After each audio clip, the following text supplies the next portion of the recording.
This is the case of the people of the state of Colorado versus James Egan Holmes, case number 12 CR 1522. The record should reflect that Mr. Holmes is present with his attorneys, Ms. Brady, Mr. King, Ms. Nelson, Ms. Higgs, and Ms. Spengler. The people are represented by Mr. Brockler, Mr. Orman, Ms. Pearson, Mr. Edson, and Ms. Tish McGuire. We are outside the presence of the jury. Are we ready for the jury, Mr. Orman? Yes, Your Honor. Ms. Spengler? Yes. Okay. Let's bring the jury in, please.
Please be seated, everyone.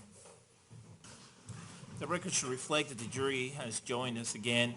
Good morning, everyone. Good morning. Everybody doing okay? Yes. Good. It's Friday. It's Fridays, right. All right, Mr. Orman, you may call your next witness, please.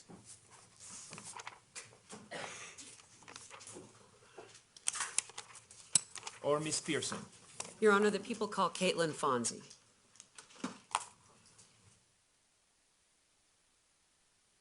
Right up there. Good morning. Can I have you raise your right hand for me so that I can administer an oath? Do you solemnly swear or affirm under penalty of law that the testimony you're about to give will be the truth, the whole truth, and nothing but the truth? Yes, I do. Please be seated. Could you please tell us your full name and spell your first and last names? Yes. My name is Caitlin Marie Fonzie. It's K-A-I-T-L-Y-N. Last name is F as in Frank, O-N-Z-I. And how do you spell your middle name? Marie, M-A-R-I-E. Ms. Pearson, you may proceed. Good morning, Ms. Fonzie. Good morning. In July of 2012, where did you live? At the Paris Street Apartments at 1690 Paris Street. What apartment number did you live in? Number 6. When did you move into that apartment building? April 1st of 2012. Did that building cater to a particular population of people? Yes, the landlord represented it as a place for faculty, staff, and students of University of Colorado. Were you a student or a faculty or which, or both? I was both. At that time, what were you studying and what were you working at? I was studying biology as an undergraduate, and I was working for the Department of Immunology as a researcher. Were you living with someone else in your apartment? Yes, my then boyfriend, Christopher Rodriguez. Is he your fiancé now? Yes, he is. Was he also a student or a faculty at CU? He was an RN at the University of Colorado Hospital. Could you describe for us this apartment building? How big is it? How many units did it have? There are 3 floors with 4 units on each floor. So 12 units total. Which floor did you live on? I lived on the 2nd floor.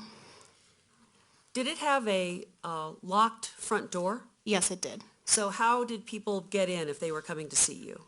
They would have to ring a buzzer or call me on my cell phone, and I would have to go down and open the door manually. So on the first floor, do you know what apartment numbers were on the first floor? I can deduce that, yeah, it would be 1, 2, 3, 4. Okay. And then the next floor on the second, and the next floor on the third? Yes. You were on the second floor in apartment number 6. Yes. Do you know what apartment number was above you? Number 10. Your Honor, may I approach the witness? Yes. I'm going to hand you what have been marked as People's Exhibits 4867 and 4868.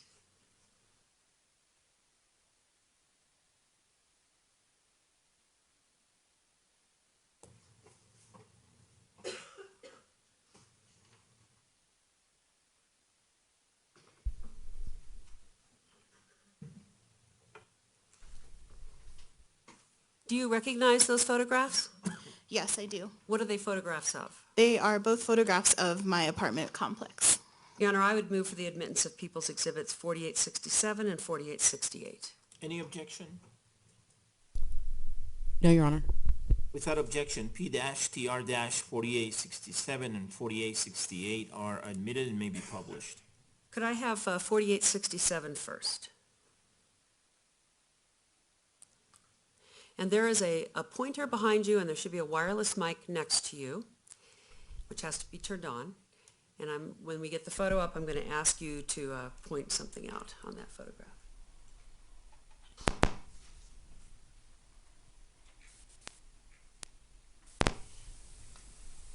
I guess we'll wait.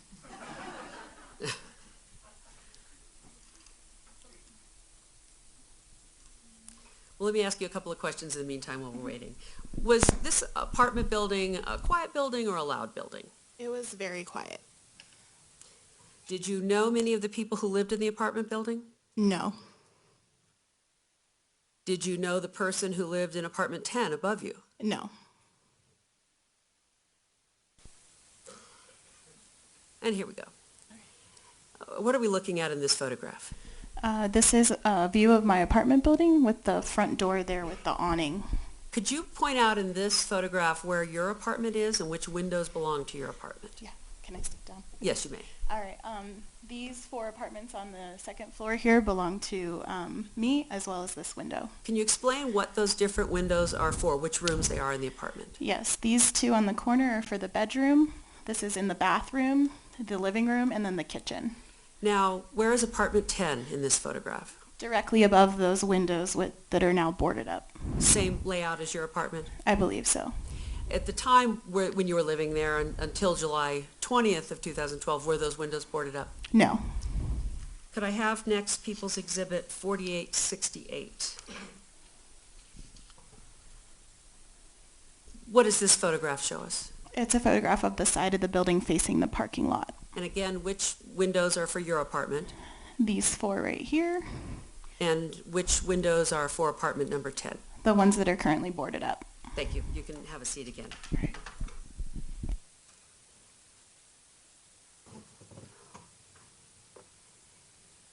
Now, you indicated that you had never met or didn't know the person who lived in the apartment above you. Is that right? That's correct.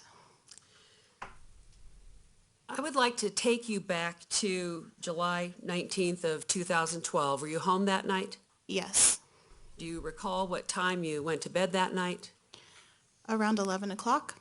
Was it particularly hot that evening? Yes. It was scorching. Did your apartment have central air conditioning? No. As a result of the heat, did you decide to sleep somewhere other than in the bedroom in your apartment? Yes, we were sleeping in the living room near the wall unit AC. Had you taken a mattress out there? Yes. Did something happen that night that ultimately caused you to call the police? Yes. Could you describe that, please? When we had gone to bed around 11 o'clock in our living room, and around midnight, we were awoken by very loud music, the apartment shaking. Can you describe the music to us, what kind of music it was? Like techno or electronic dance music, something along those lines. Could you hear any kind of vocals? I didn't make out any vocals. What could you hear?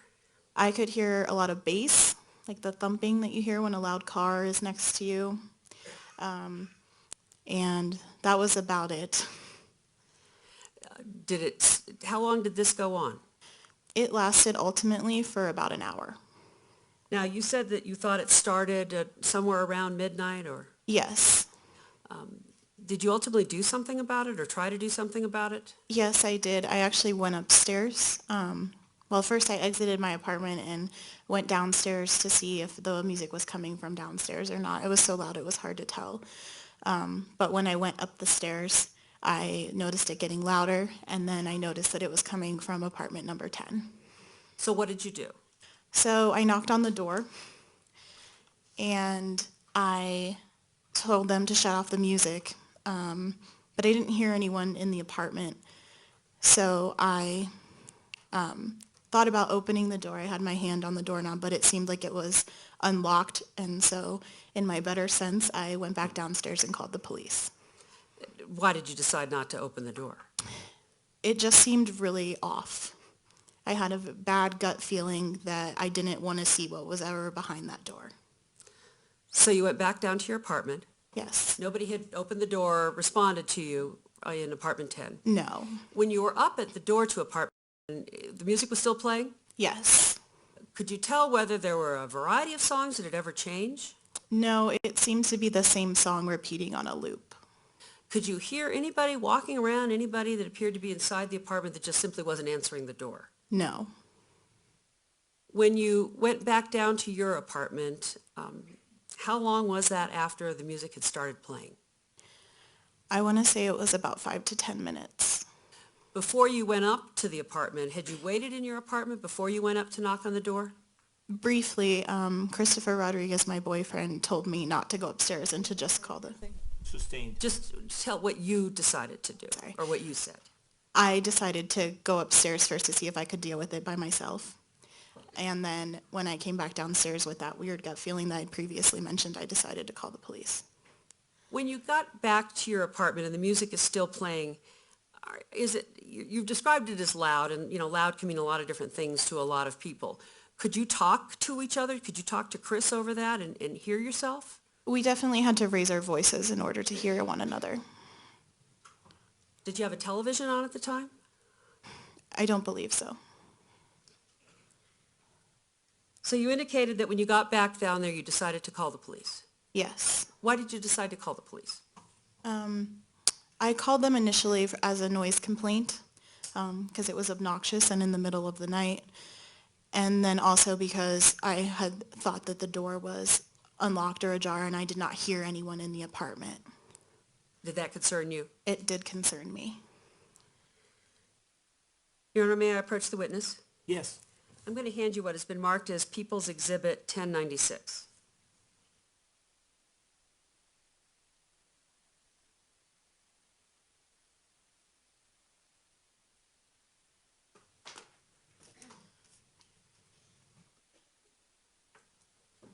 Do you recognize what I've handed you? Yes, I do. What is it?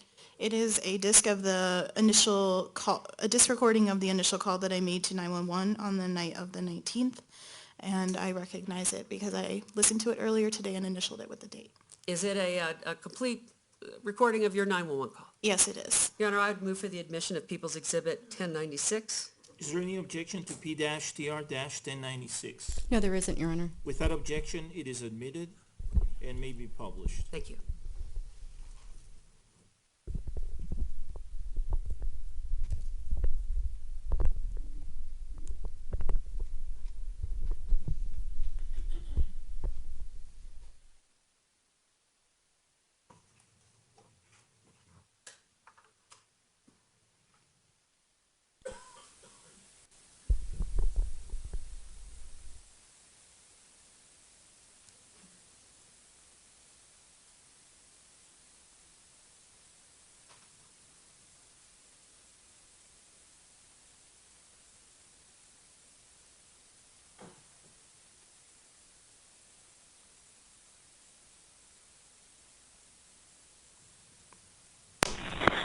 Over dispatcher today. Hi, I was just calling to report like a noise disturbance in my apartment complex. Okay, what address are you calling from? I'm sorry? What's the address? It's 1690 Paris Street. Okay, that's 1690 Paris Street. Is that North Paris Street, just north of Colfax? Yes. And what apartment is it coming from? It's coming from apartment 10. Okay, and what kind of noise is it? It's just really, really loud music, like the bass. I went on there and tried to knock on their door. Nobody would come to the door, so... What's the name of the apartment? I think it's just Paris Street Apartments. Okay. Did you want contact with the officers, or did you just want to call it in? Well, I don't know if officers are going to be able to get into the building. Okay, so they can contact you if they need to. Yeah, they can. That's fine. What apartment are you in? Number 6. Okay, and what's your name, ma'am? My name's Caitlin. Okay, and what's your last name? Fonzie, F as in Frank, O-N-Z-I. Okay. If the noise stops before the officers get out there, go ahead and give us a call back, but we'll try to get somebody out there as soon as we can, okay? Okay, great. Thank you. Thank you. Bye-bye. Bye. After you called the police, did the music continue to play? Yes, it did. Did it stop during any time soon after you called? No. Did you ultimately decide to call the police again? Yes, I did. How much after the first call do you think that was? It could have been anywhere from 30 to 45 minutes. That time the music was still playing? Yes. Your Honor, may I approach the witness as what is marked as People's Exhibit 1097? Yes.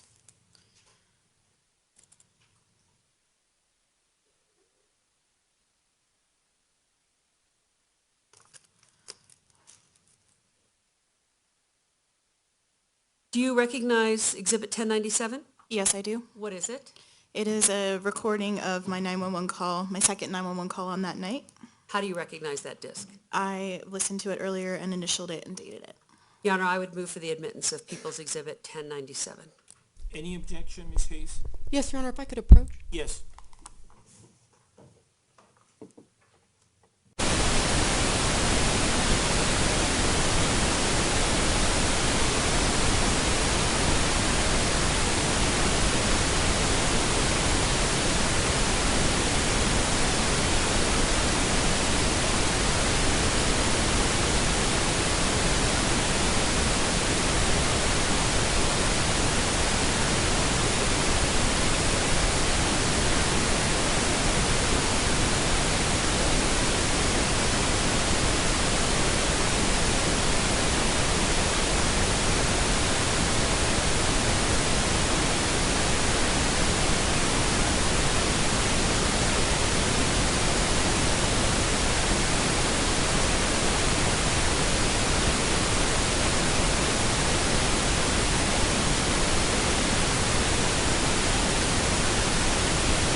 Okay, the objection is sustained on hearsay grounds. You may proceed.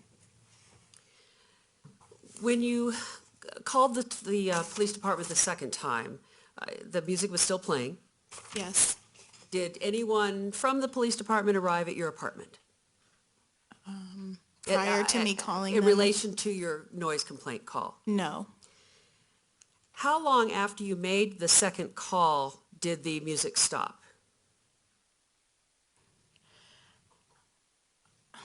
I don't remember. It wasn't very long. It wasn't more than 30 minutes to an hour. The total music or when it stopped, if it could be a little more clear? Oh, I'm sorry. It wasn't more than 30 minutes after I made the second call that the music stopped. How long did the music go on in total? An hour. Did you ultimately go back to sleep? Yes. Were you awakened later during the night? Yes. What happened? I heard a loud crash. It sounded like it was coming from the back of the apartment complex. What kind of crash? It sounded like maybe someone had, I don't know, ran into a wall or something. I later found out that it was the door being kicked down in the back of the apartment complex. Who came into your apartment building? I believe it was the SWAT team. Did they come to your apartment? They did. Do you know what time that was? I don't recall. I want to say it was around 2 o'clock in the morning. Were you asked to leave your apartment? Yes, we were. Did you in fact leave? Yes, we did. Now, did you see the news after the shooting? Yes, on our way to our friend's house to stay, we saw on our phones that there had been a shooting. Did you see a picture of the person identified as James Holmes? Yes, but not until early in the morning of the 20th. Had you ever seen that person before in your apartment building? Not in the apartment building. Near your apartment building? Yes. Can you explain when and where that was? In the springtime, I would say after we moved in April or May, I took over gardening responsibilities at the front of the apartment complex. I would see our neighbors walk by. I had one encounter in April or May with the defendant, and I said hi or waved at him, I don't recall, but I just remember not receiving a response back. Was that memorable to you? Yes, just because I didn't receive a response, and most people are usually friendly around there. At that time, did you know that he lived in your building? I didn't. Now, prior to the time that you had to evacuate your apartment on the night of July 20th, had you ever heard loud noises coming from the apartment above you before? No, I did not. Had you ever smelled anything unusual in your apartment in the weeks prior to having to evacuate? Yes, I did.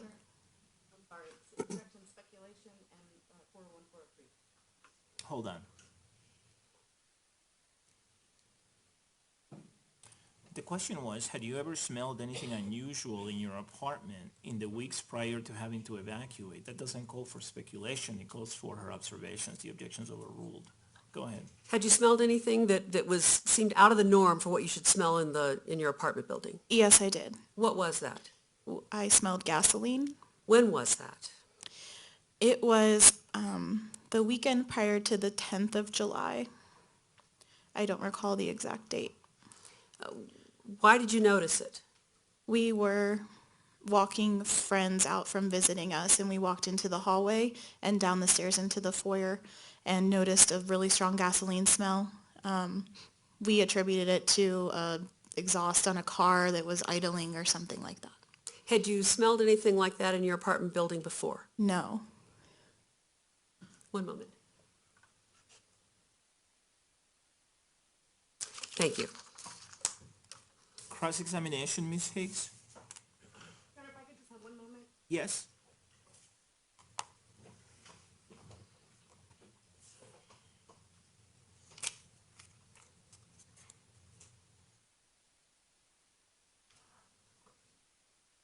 Thank you, ma'am. I don't have any questions. Okay. It looks like the jury has some questions. Give us a moment, okay, please.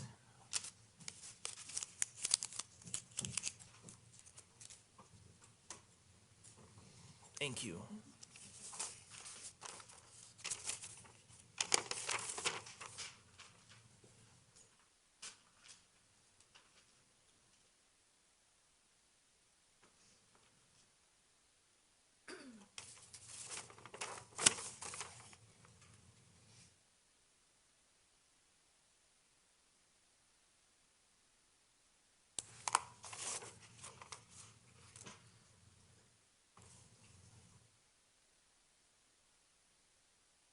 Would counsel please approach?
Ma'am, the jury has submitted a couple of questions for you, and based on the rules of evidence and other applicable rules of law, I have concluded that they are appropriate. The first question is, you stated the recording was from the night of the 19th.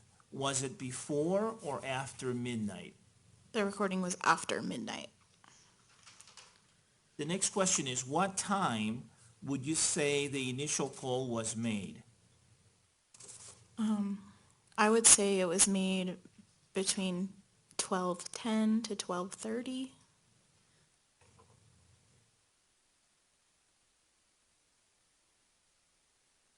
Okay, and the last question you've already answered. So, any follow-up questions based on those questions? To clarify, if the call was somewhere between 12:10 and 12:30, is that on July 20th of 2012? Yes, early in the morning. Any follow-up questions, Ms. Higgs? No. All right. May this witness be released from her subpoena? She may. Any objection, Ms. Higgs? No objection. All right, thank you. Ma'am, thank you.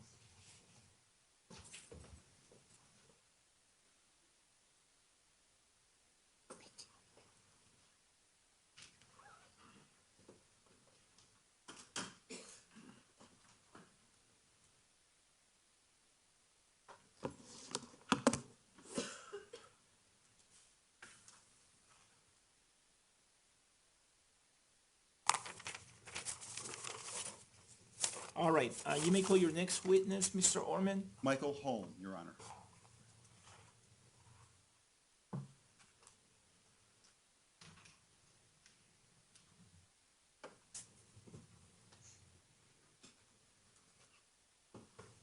Good morning, sir. Good morning. Could I have you raise your right hand for me so that I can administer an oath? Do you solemnly swear or affirm under penalty of law that the testimony you're about to give will be the truth, the whole truth, and nothing but the truth? I do. Please be seated. Mr. Orman, you may proceed, but first I'm going to ask the witness to state his name and spell his first and last names. Go ahead, sir. My name is Michael Holm, Holm. And can you spell your first name as well? Yes, Michael. All right, now you may proceed, Mr. Orman. Thank you. Who do you work for, sir? I work for the city of Aurora. What's your job?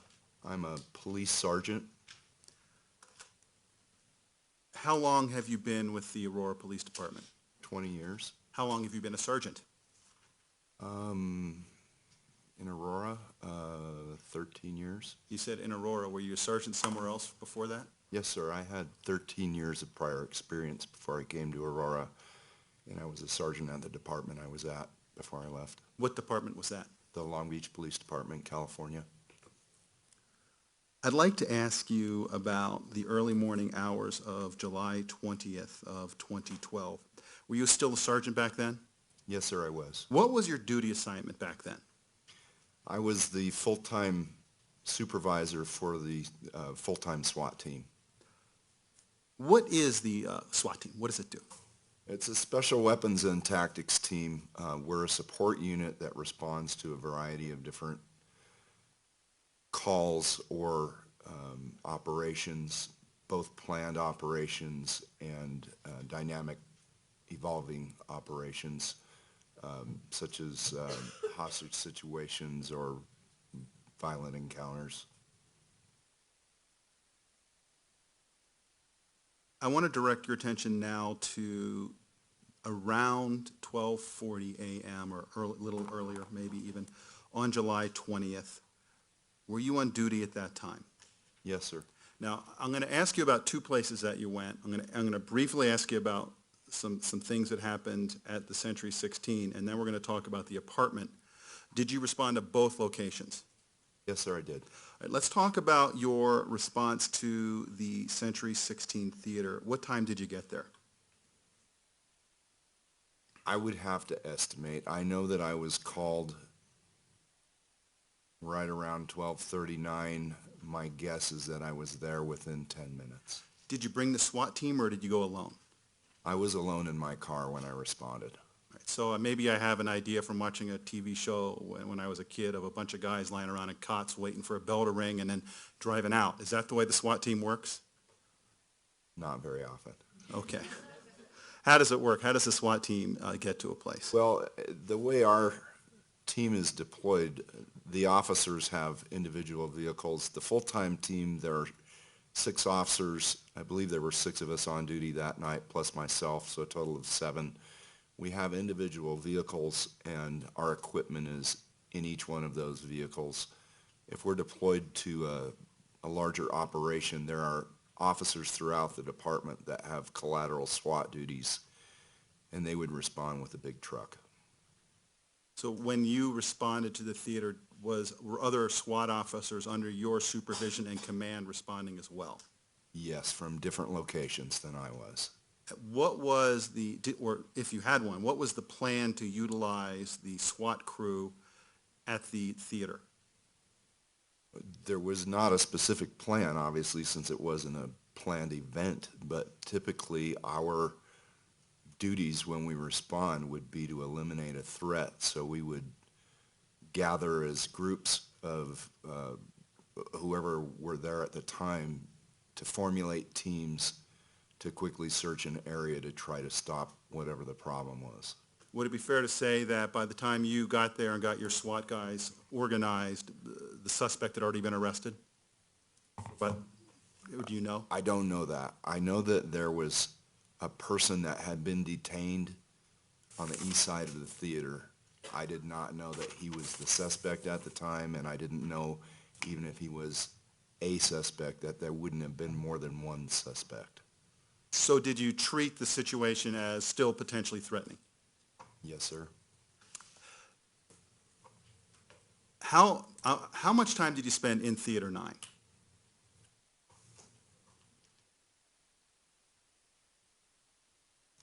Maybe a minute.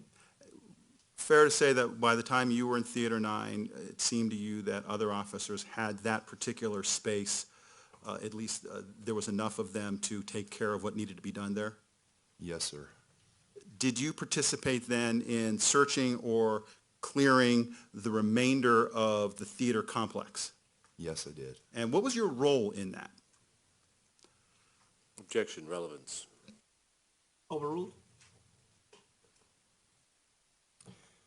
My role was to help search for any potential other threats inside, whether they were persons or objects that created a threat to anybody else inside. My role could have been a number of things, but in this case, there were a number of officers in the hallways when I returned from Theater 9, so I helped organize the groups of those officers and directed them into specific theaters in order to try to make a more efficient and quick search of the building. So did you direct officers to go to each and every theater other than Theater 9 and to make sure there was no suspects in there? Yes, sir. Do you remember about how long that might have taken?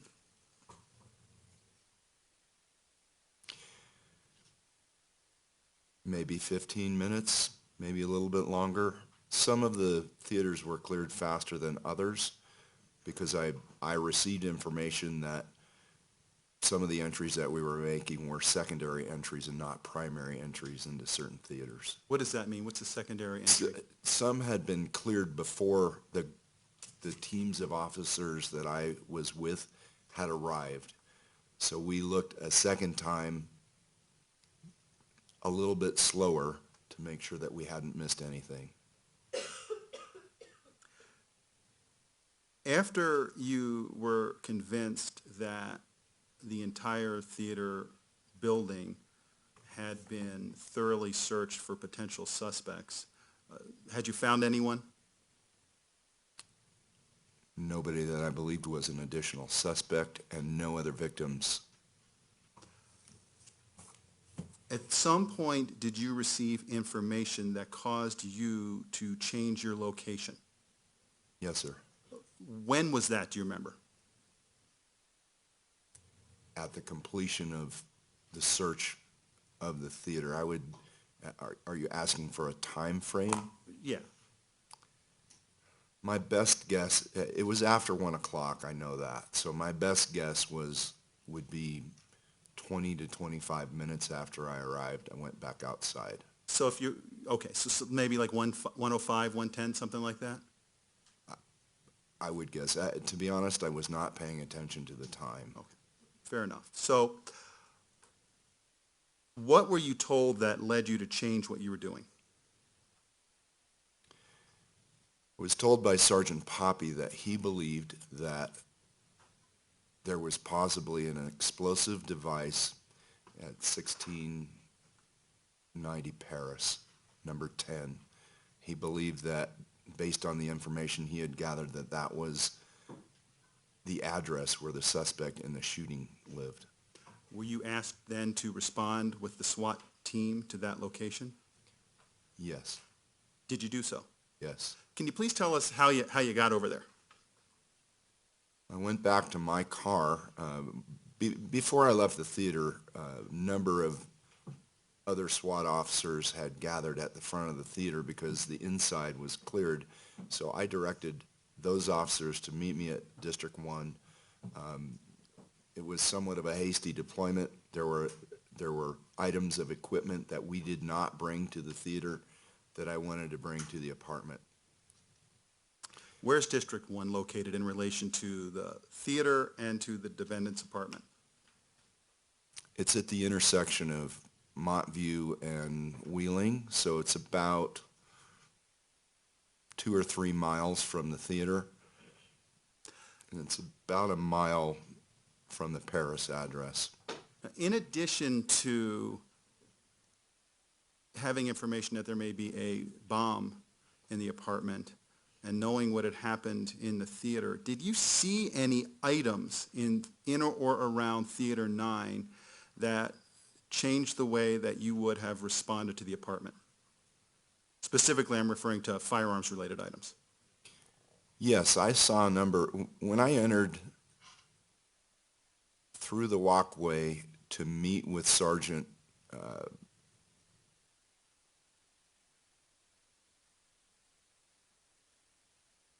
sorry, I'm at a loss for his name.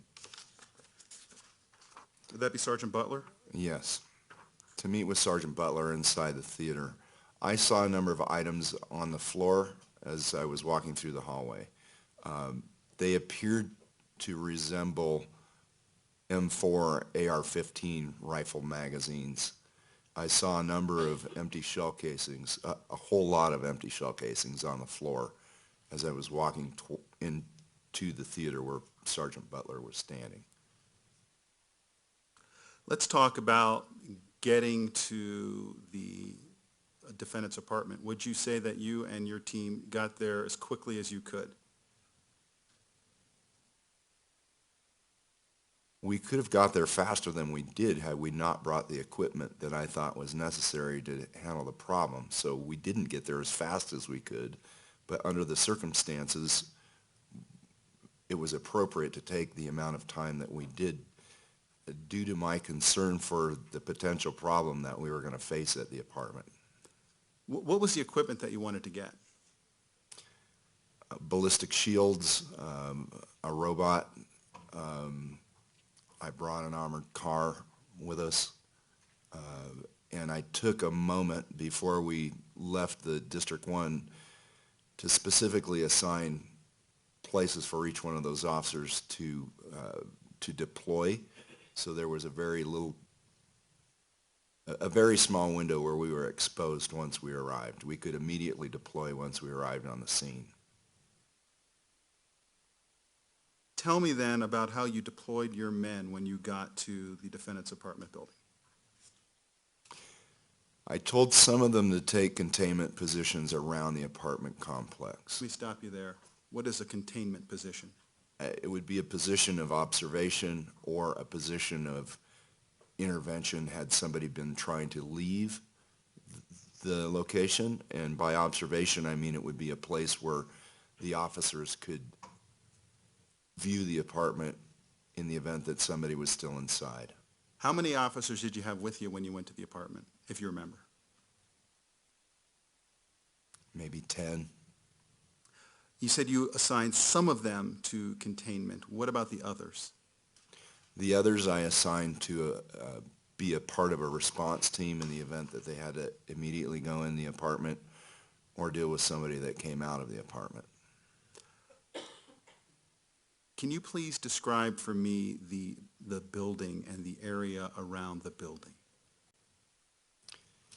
The building is a 3-story apartment complex, and the front door of the building faces the west on the Paris Street side.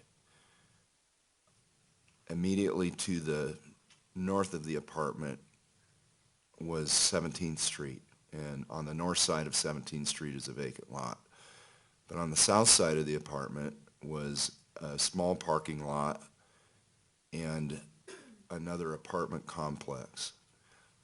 And on the west side of Paris, south of 17th, were a series of apartment complexes.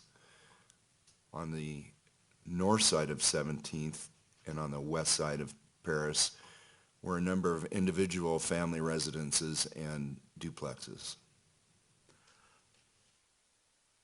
When you got there and you had your officers there, did you receive any information that caused you extra concern about what was going on in that building and made you take additional steps for officer safety and the safety of the people in the building? Objection, relevance. Overruled. And specifically, I'm talking about the information about a noise complaint. There were a number of things that concerned me about that apartment, and one of them was the location of apartment number 10, because it had 2 exterior windows, one that faced the south, or a number of them that faced the south, and some that faced the west. So the officers from the arrest team or response team had to go through the front door, so they ended up having to breach that front door. They broke into the front door on the ground And by level. the front door, you mean the front door to the building, not to the defendant's apartment? Yes, sir. Okay. So once they were inside, what I had told them while we were traveling there was that I wanted them to secure that apartment. Let me stop you there. What does that mean to secure the apartment when you told them to do that? Well, what that would mean to them, and this would be based on prior training that we've had, would be to not allow anybody to go in or out of that apartment and try to control the area around the apartment to either keep other threats out or other people from being threatened by what was inside. Okay.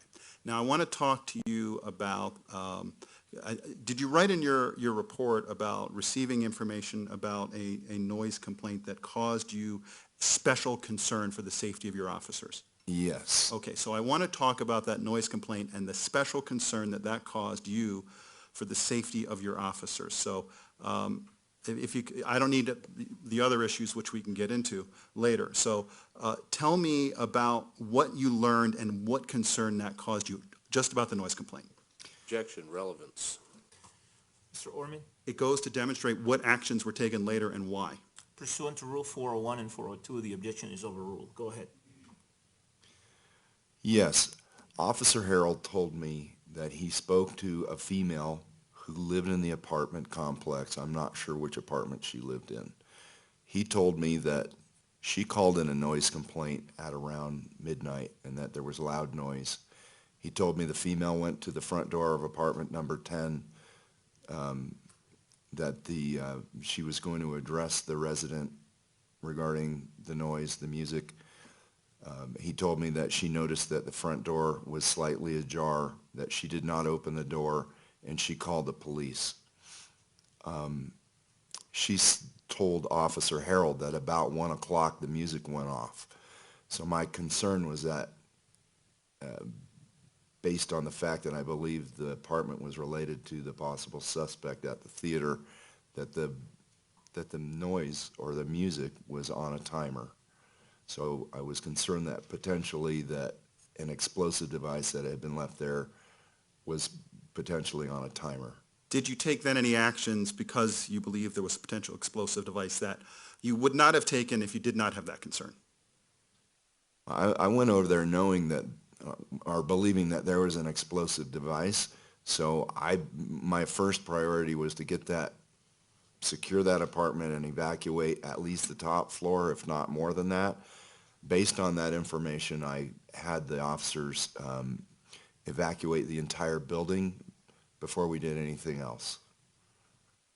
I want to ask you two questions about things you just said. You first talked about the door being ajar. Did you instruct your officers to take any actions that would have changed that situation? Well, when I told them to secure the apartment, the understanding would be that would be part of what I meant by secure. They would know if the door was open to close that door and do whatever they could to lock it. In this case, I believe it was Officer Woods that used a piece of cord to tie the door shut so whoever may be inside would not be able to get out before we were able to address them. All right. Now, the other thing you indicated was issues relating to potential explosives. Is your team a bomb squad? No, sir. Is there a bomb squad that you can call? Yes. Now, what county was this in? It was in Adams County. Is there an Adams County bomb squad? Yes, sir. Did you call them? Yes. Did they respond? Yes. You also talked about evacuating the entire building. Did you instruct your officers to do that? Yes. What did you tell them to do? I told them to get everybody out of the building and bring them to the east side of the building into the alley. And then I took those, I had arrangements for transportation for those people to go back to the District 1 station. Did you observe how long it took to get that building evacuated? I wasn't paying attention to time. It didn't take a long time due to the nature of the concern. How long would you say it took for the bomb squad to get there?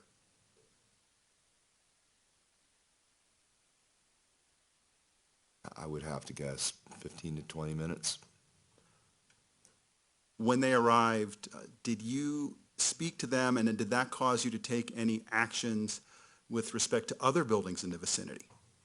Yes, I spoke to Lieutenant Kelly. We discussed what my concerns were about the building, and he recommended that before we open the door to the apartment number 10, that we evacuate the neighboring building. So we evacuated the entire north side of the building on the south side of the parking lot, and some of the buildings on the west side of Paris.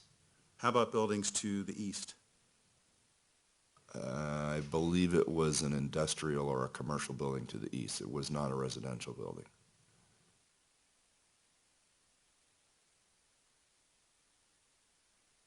Did you discuss with the Adams County Bomb Squad the need to make a immediate or exigent entry into the apartment? Yes. And were you in charge then for the Aurora Police Department at that scene at that time? Yes, sir. Did you make a decision that that apartment needed to be entered? Yes. And did you discuss with the Adams County Bomb Squad how that would happen? Yes. And what was the decision? Would you send in men, or did you have another way to go? The decision was to use a robot to push the front door in to see what was inside. Was that the robot you brought with you, or was that a different robot? No, that was the bomb squad robot. Okay. Can I just a second, Your Honor? Yes.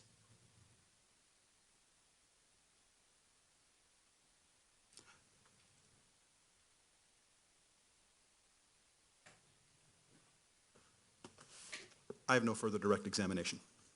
Mr. King, any cross-examination?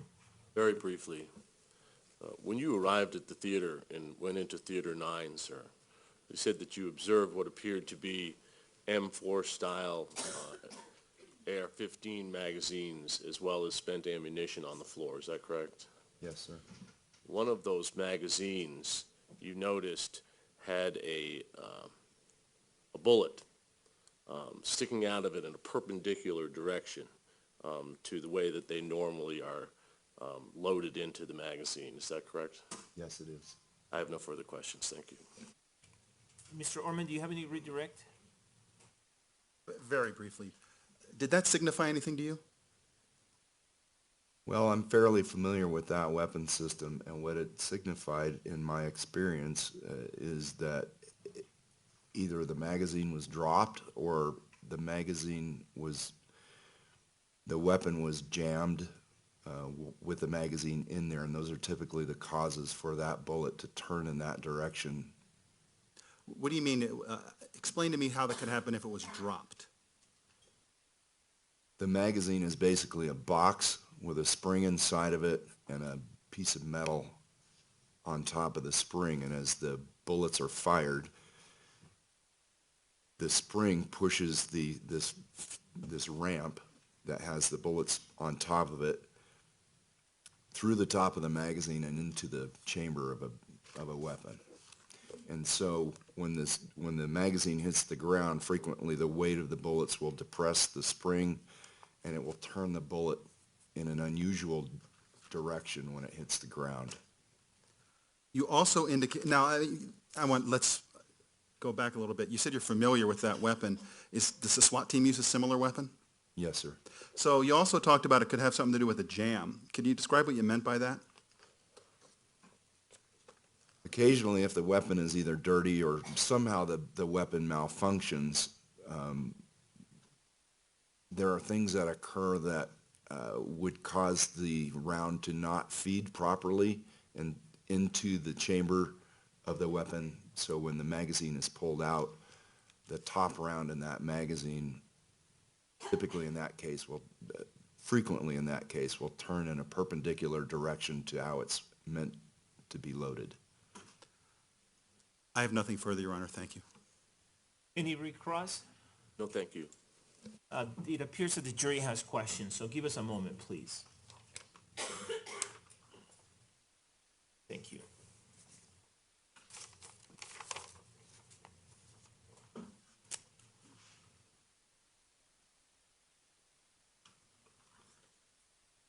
Would counsel please approach?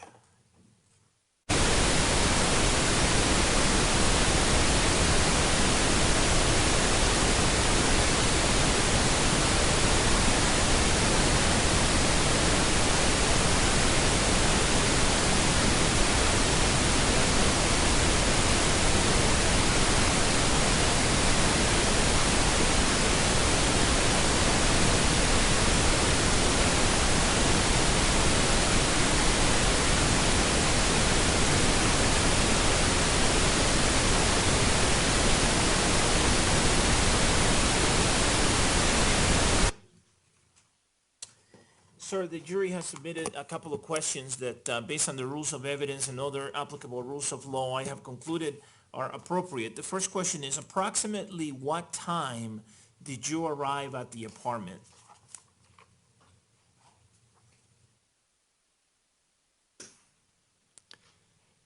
My best guess would be that it was around 15 minutes after 1.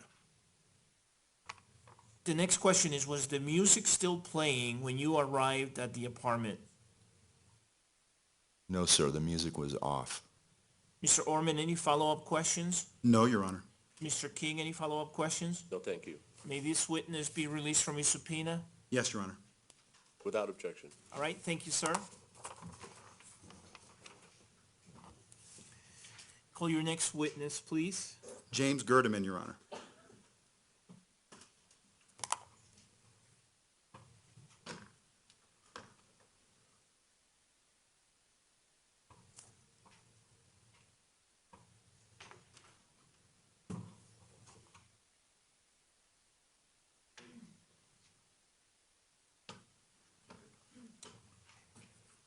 Morning. Morning. Do you solemnly swear or affirm on a penalty of law that the testimony you're about to give will be the truth, the whole truth, and nothing but the truth? Yes, I do. Please be seated. Thank you, sir. Please tell us your full name and spell your first and last names. My name is James Gerdeman, and it's James. Last name is Gerdeman. Mr. Orman, you may proceed. Thank you. Sir, who do you work for? I work for the Adams County Sheriff's Department. What is your duty assignment there? Presently, I'm a sergeant in internal affairs How long have you been a sergeant? for approximately 7 years now. What was your duty assignment back on July 20th of 2012? I was basically the civil sergeant and part of the Adams County Bomb Squad. Are you still part of the bomb squad? Yes, I am. What is your role with the Adams County Bomb Squad? I am a supervisor and a bomb tech for the bomb squad. Were you asked to go to the defendant's apartment at 1690 Paris Street on July 20th, 2012? Yes, I was. Where were you when you got the call to go? I was at home. What were you doing? Basically, I was asleep. Okay. Do you remember what time you were called? Yes, it was roughly about 1:47 in the morning of the 20th. Can you tell me what you had to do then to get over to the Paris Street apartment? Basically, I had to get dressed, of course, but I ended up climbing in my personal car and driving over to, we were originally going to the mall or the theater to assist with clearing vehicles and clearing the parking lot and the actual theater. Let me stop you there for a second. Uh-huh. What was the time period that you think you were at the theater complex? It was roughly about 2:20 in the morning. Till? The span. How long? Starting, ending, so forth. We just pulled into the parking lot when I got another phone call from one of the supervisors that was at the theater, and they redirected us to go over to the 1690 Paris Street address for the suspect's home. And you say we. Were you with anyone else? Yes, I was. Who were you with? I was with Deputy Casey Overton. Were you in a car, like a bomb truck? He was in the bomb truck, and I was in my personal car. So how'd you get over to Paris Street? Basically, we went ahead and I drove my personal car over there, and he followed me in the bomb truck over to the Paris Street address. Who was there when you arrived? The Aurora SWAT team. Where did you park? Excuse me? Where'd you park, if you remember? Actually, I believe I parked on the east side of Paris Street. And how about the bomb truck? The bomb truck, we actually pulled into the parking lot of the apartment complex. At some point, did the bomb team make an effort to see what was inside the defendant's apartment at 1690 Paris Street, number 10? Not that I know of. Well, I'm talking about what you were involved with. Yes. Okay. And did you use any type of device to do that? Yes, I did. What was that device? I used what is called an Andros F6 robot. It's a bomb tech robot. Why would you use a robot to do this instead of just having someone peek inside? When we arrived on scene, I contacted Sergeant Michael Holmes from the Aurora SWAT team. He stated that they had information that there was booby traps within the apartment, and they didn't know what other kind of devices would be inside. So we didn't put anybody in harm's way. We actually use a robot to send up to actually get pictures and video of what we're actually looking at inside, so we're not putting somebody in harm's way. Who operated the robot? I did. Do you have to have special training to do that? Yes, I do. How do you get then the robot from your bomb truck, I'm assuming that's what you carried in, is that right? Yes. Up to the apartment on the third floor? Normally, we would operate the robot via a fiber optics or wireless. For this purpose, the apartment complex had a very narrow hallway and it didn't have an elevator. So I went ahead and attached the control panel to the actual back of the robot, and I stood behind the robot and I drove it up the stairs till we reached the top floor where the apartment was. So were you actually then standing outside the apartment? No. What we did was we were on the east side of the end of the stairwell. There's two stairwells in that apartment complex. There's one on the west side and the one on the east side. The actual apartment in question, number 10, was on the west side. So we used the east stairwell to drive the robot up while the SWAT team covered us to get us up to the top level. And then what happened with the robot once you got it up to the top level? Once we got it up to the top level, I went ahead and hooked up the fiber optics, which is basically a very small, thin cable that runs back to our bomb truck and allows me to operate the robot from within the bomb truck. So I'm not within the building. Now, after then you got that robot up to the third floor, did you drive it over to the defendant's apartment? Yes, we did. Now, did you do that after you got back to your truck or while you were still up there? After we got back to the truck. All right, so tell me then about what you did when you got back to the truck. Once we got back to the truck, we went ahead and got everything set up as far as setting up a recording device attached to the actual console of what we run the robot on so we could record video of what we're doing. Once we got everything situated, I contacted our commander, who was Lieutenant Kelly, Roger Kelly at the time, told him we were ready and in position. At that point, he contacted the Aurora SWAT team to make sure that everybody was clear from the area and everybody was situated so we could make entry into the apartment. And did you make entry with the robot into the apartment? Yes, we did. Now, does that robot have cameras on it? Yes, it does. How many?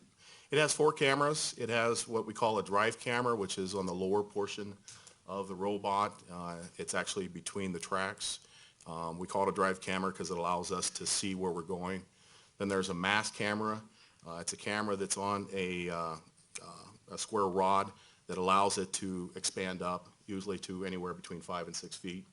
It also has an arm camera, which is a camera that's attached to the control arm that we use to maneuver. And then there's what we call a weapons camera. So there's 4 cameras total. How do you use the robot to get into an apartment? Can you tell us what that procedure is? Depending on what the door is, depending on the obstacles that we have, we believe that this particular door was locked. So we had to use the robot, what we call it's basically a 12-gauge shotgun that's attached to the robot. We used the 12-gauge shotgun, the pan disruptor, to fire around into the locking mechanism to open up the door, basically. And what it does is it causes the locking mechanism to break apart, so we can use the arm of the robot to actually reach up, grab the handle, turn the handle, and push the door open. Did you do that? Yes, we did. Now, you talked about this robot having cameras. Obviously, were you able to see what was going on from your bomb truck? Yes, we could. Does the system you have the capability of making recordings of what you're watching? Yes, it does. And did it? Yes, we did. Your Honor, may I approach the witness with what I've marked for identification as People's Exhibit 399? Yes.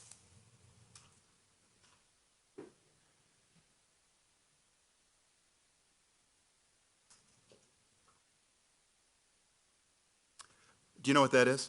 Yes, it's a video that I viewed on November 10th, 2014.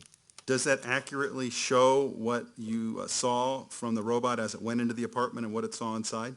Yes, it is. Your Honor, move to admit 399. Is there any objection, Ms. Spengler? Excuse All me, right. no additional objection. All right, thank you. Without any additional objection, the Exhibit P-TR-399 is admitted based on my previous ruling and may be published. Thank you, Your Honor. If it's okay with the court, I'm going to ask my paralegal to pause it occasionally as we're playing it so that I can ask the sergeant what we're watching, but it won't be actually as it's playing. I'll just pause it if that's okay. And there's no sound, right? No. Okay, that's okay. And then if there are any objections to the questions, make them, Ms. Spengler, and I'll rule at that time, okay? Go ahead.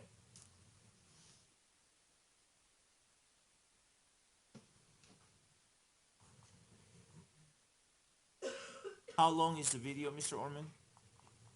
It's 15 minutes, Your Honor. Okay, thank you.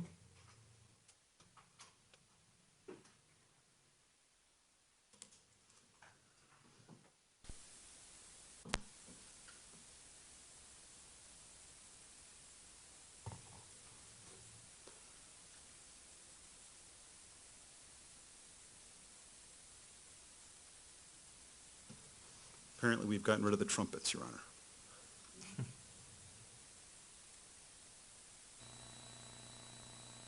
Actually, apparently it does have sound. I didn't remember that, Your Honor. If we could turn the sound off, please. I'll get a version to the court with that taken out. All right, let me stop you for a second here. What just happened? Basically, we use the pan disruptor to shoot around into the locking mechanism, which is the bolt lock up top. And we're now using the arm and the gripper to open up the door. The gripper. What's the gripper? It's basically a claw that opens and closes, allows us to pick up things. It's a form of a hand, I guess is the best way to explain it. All right, please continue with the video.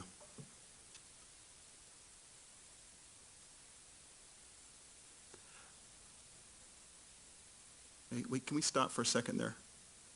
Now, I note there's a light on in the hallway. Is that the building light? Yes, that is. So the power is still on in the building, is that correct? Correct, it is. Now, if you look inside the apartment there, what's the level of illumination that you can see? The apartment itself is very dark. Does your robot have lights that allow you to see when it's dark there? It does. Please continue with the video.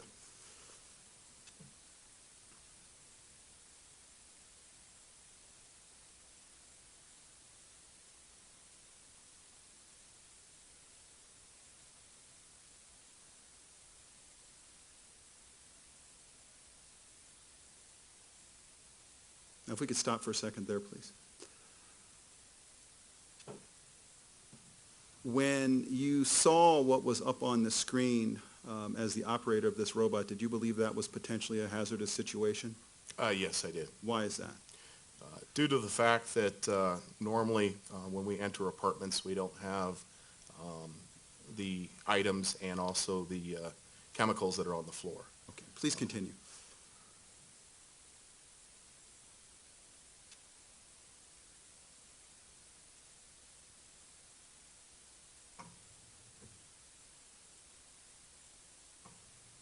Now that camera's zooming in. We stop for a sec. The camera's panning and zooming. Who's doing that? That would be me. I am doing that. Okay, please continue.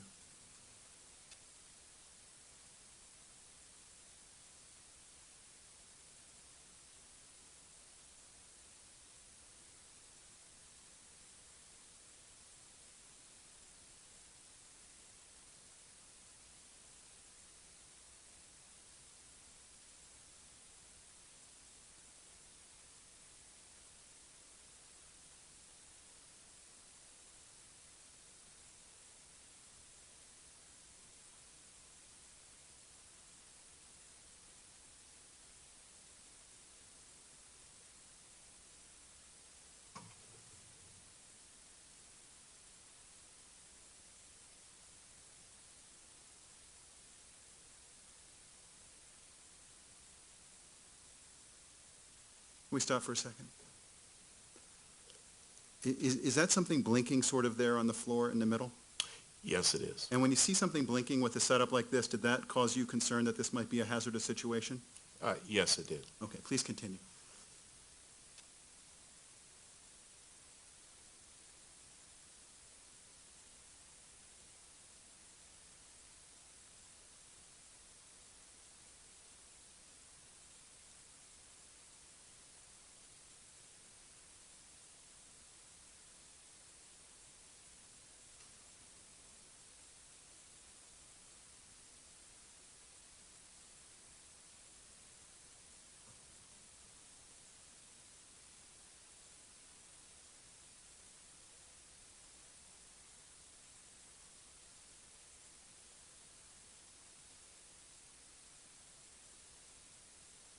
Can we pause that for a second, please? Now, when you saw this particular situation with that, looks like a string or something like that going from that cooler to the door, did that cause you any particular concern? Yes. At that point, we believed that that was the booby trap and that was a tripwire. Now, we can see that illuminated with the light from the robot. Do you think you would have been able to see that in the state that the apartment was in when it was being entered? No. If the apartment was dark, no, I would not be able to see it. It was like a fishing line. It was a very thin material. Please continue.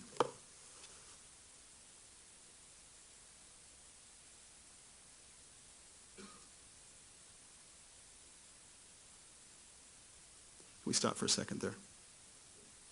Now, on the left is a sort of a spherical object with a wire or something running into it, and then a thing that looks like a fuse coming out of it. When you saw that, did that concern you as something that could be hazardous? Yes, it did. Okay, and did that look like a fuse to you when you looked at it? Yes, it looks like a time fuse coming out of the black sphere, and we recognize that as a electric match attached to the top of it. And did you recognize what that sphere was? At first, we believed it was some type of plastic container. After talking with other people that were there, other bomb techs, we realized it was either a 3-inch or a 6-inch fireworks shell. Okay. Now, when I go to a fireworks show and I see one of these things shot up into the air and exploding, would you call that an explosion that I'm watching? Objection leading. Sustained. Rephrase the question. All right, when I see one of these things go up into the air and I see all the colors and stuff coming off of it, what would you call what just happened? That would be an explosion in the sky. Thank you. Please continue.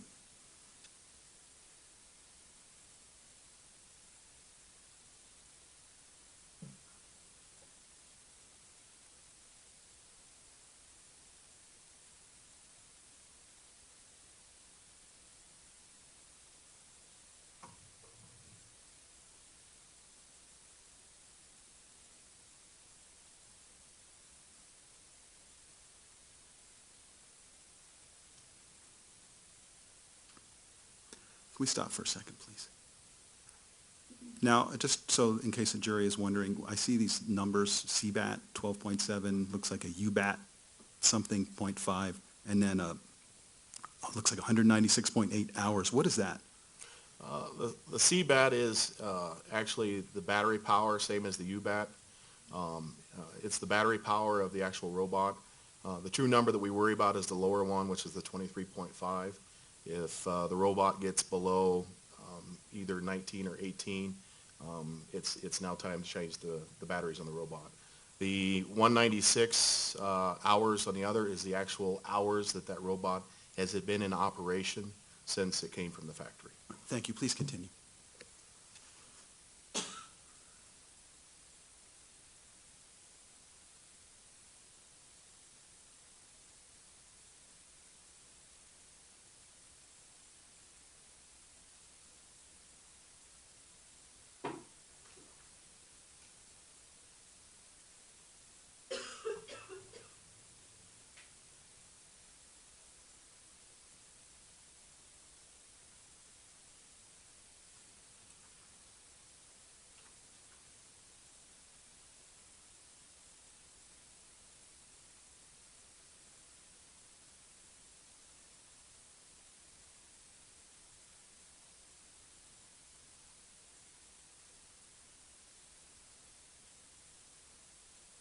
Can we stop for a second?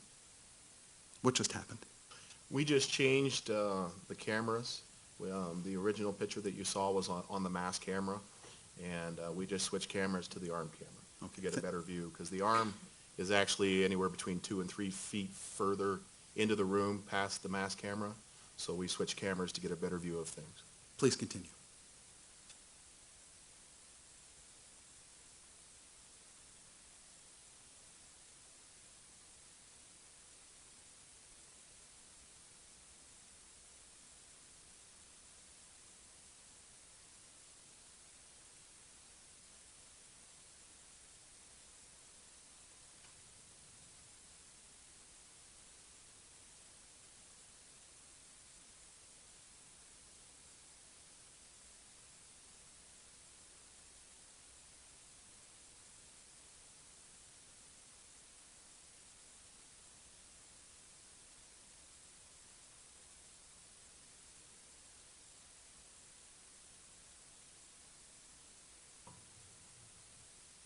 Can we stop there for a second?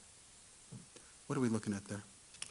That is the fishing line that comes up, and as you can see, the portion of the door jamb, there's a tack there that's attaching that fishing line to the door entry area there. Please continue.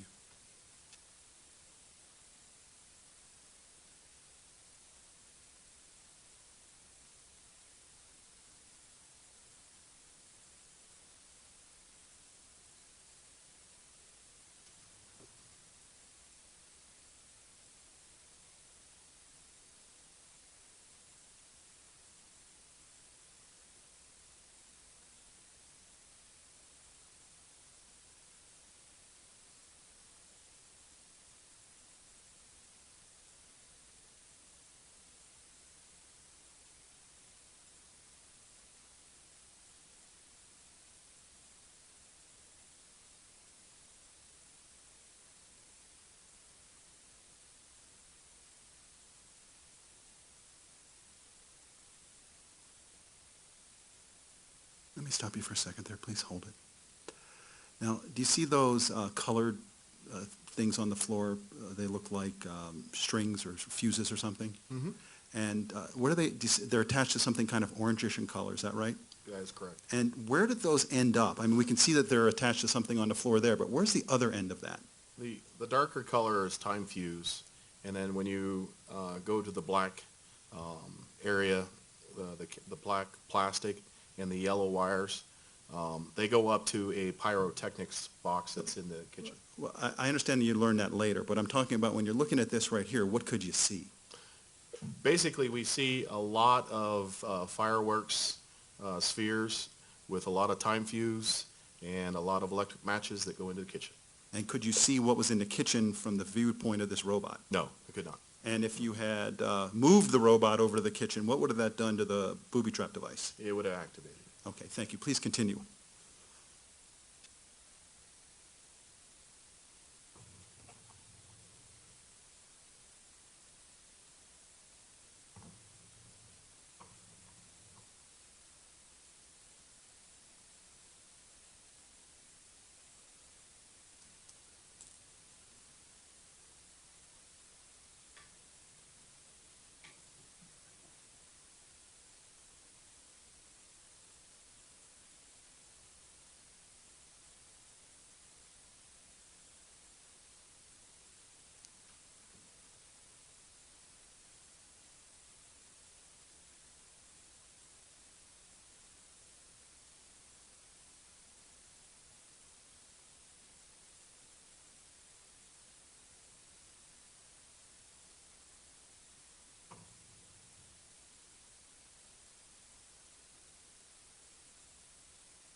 We pause that for a second. There's something on the computer screen. Can you read what that says? Yeah, it says play again. The next line is go to the library and then play previous list. Okay. Are you familiar with what that means on a computer? Yes, that's... Objection, Your Honor. Form of the question. For opinion. Overruled? Yes, that is part of Windows Media Player for playing music or something to that effect. when a song is over, is this what you see? Yes. All right, thank you. Please continue.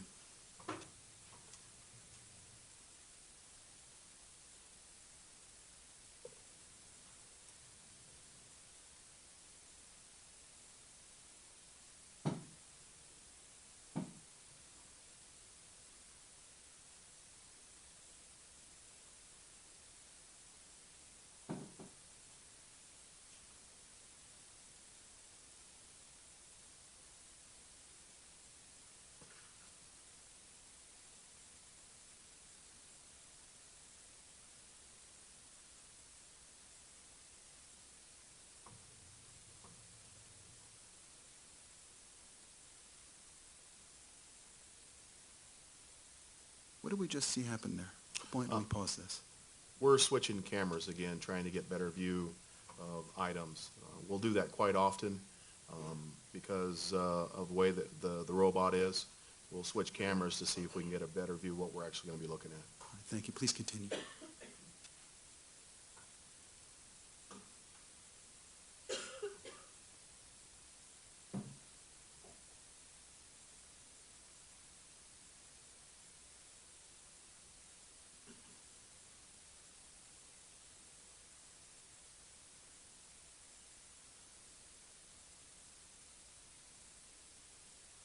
Now I see it. Can we pause it for a second? There's like different shadows or lighting going on there. What's that? Different shadows and lighting, I don't quite If you understand. get, when we'll play it again, but you see how like above the thermos, there's a different light, and you might Right. see the shadow moving on from projected from the couch. Do you know why that would be? That is the light coming from the actual robot itself. Okay, thank you. Please continue.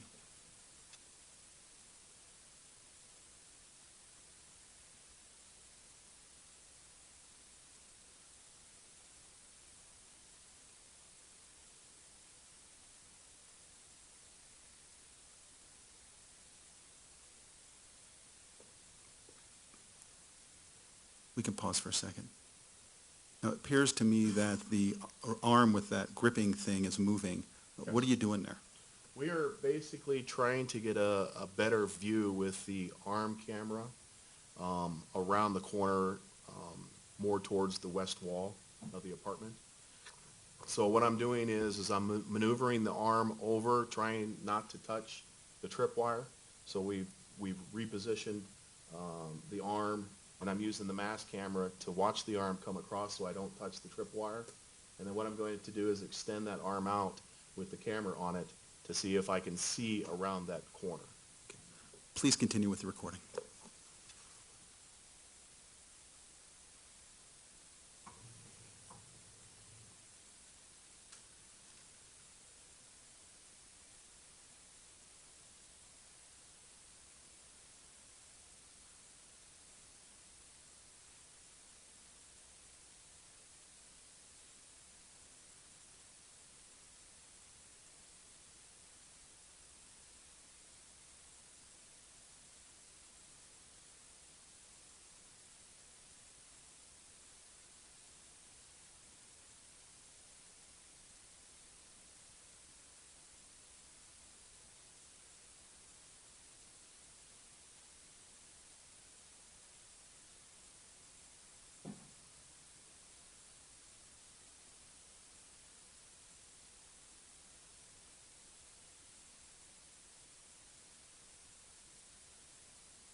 Can we stop for a sec? Do you see sort of a bluish hue on that lamp on the right-hand side? Yes. Was that something caused by your robot, or was that something in the apartment? No, that's the actual apartment. That's the lamp that's doing it. Please continue. That's the lamp that is doing that. I'm sorry.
Can we pause for a second? Now, it appears that you just sort of focused in on a pair of sunglasses. What are you looking for there? What are you trying to see?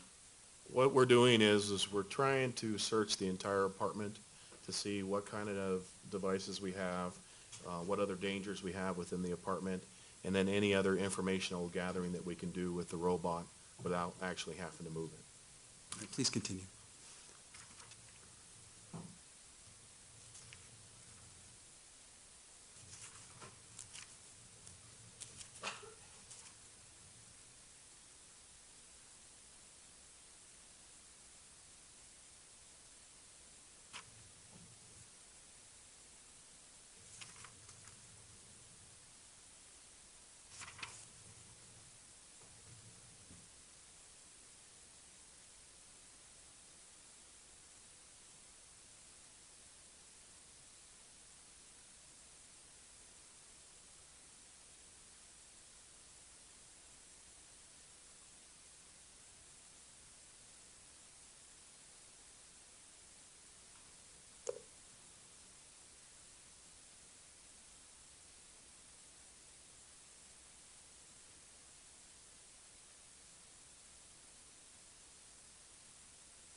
Can we stop for a second there? Do you see on the kitchen table a roll of sort of bluish tape? Mm-hmm. Did you ever have an opportunity to observe the tape that was on the device that the defendant had used to prop open the door at the back of the theater? No, I did not. Okay, please continue.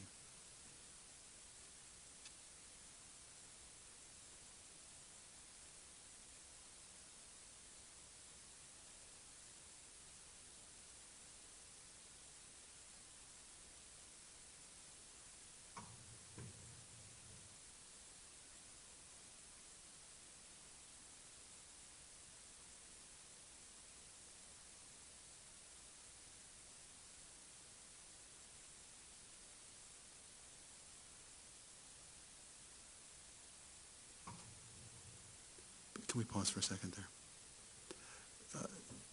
When you saw this thing that says launch control on it with the lights sort of blinking in series, did that cause you any concern that this might be a hazardous situation? Yes, we weren't quite sure how it was operated at first. We weren't quite sure if it was radio controlled or if it actually somebody had to be close to it to push the buttons. So once we saw this, we went straight to the internet and started to research the actual launch control system to get more information. All right. Please continue.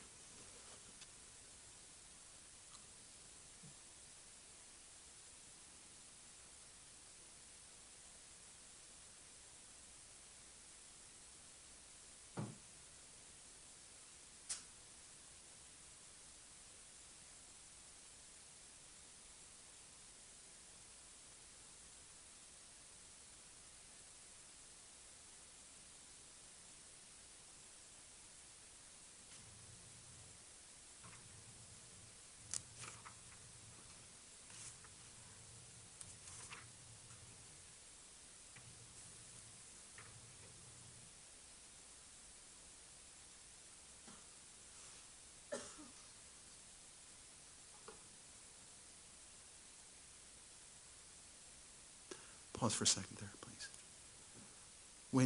When you see this thing sort of in the middle of it's got those kind of coils on top of it, Yes. when you were looking through the camera as a bomb technician assessing this scene, did you know what that was? No, we did not. Okay, but did that cause you concern? Yes, it did. Does it usually cause you concern when you don't know what it is? Yes. All right, please continue.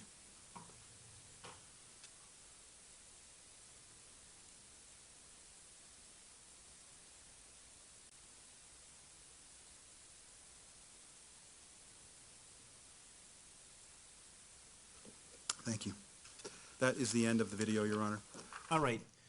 Members of the jury, it's 20 after 10, and so let's go ahead and take our morning break at this time. Please remember that my advisements apply during each and every break, and so they apply during this particular break. Enjoy the break. I'll see you back here in 20 minutes.